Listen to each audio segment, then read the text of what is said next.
నేను 3 క్యారెట్లని చక్కగా కడిగేసుకొని పీల్ చేసి ఇలా చిన్న ముక్కలుగా కట్ చేసి పెట్టుకున్నాను. ఇప్పుడు స్టవ్ పైన కుక్కర్ పెట్టి కాసిన్ని నీళ్లు పోసి ఒక స్టాండ్ వేసుకోండి. దీనిపైన మనం కట్ చేసి పెట్టుకున్న క్యారెట్ ముక్కల్ని పెట్టి చక్కగా ఒక 4-5 విజిల్లు రానిచ్చుకుంటే సరిపోతుంది.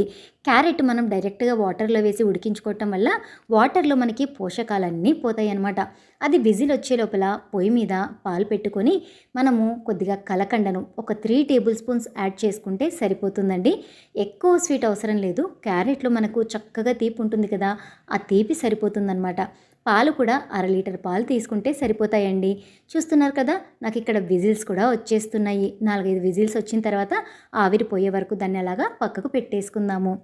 ఇప్పుడు కలకండ మనం అలాగే పలుకులుగా వేసాం కదా, అందుకోసం మధ్య మధ్యలో కలుపుకుంటూ పాలను ఇలా ఉడికించుకోవాలన్నమాట. ఇలా ఉడికిన తర్వాత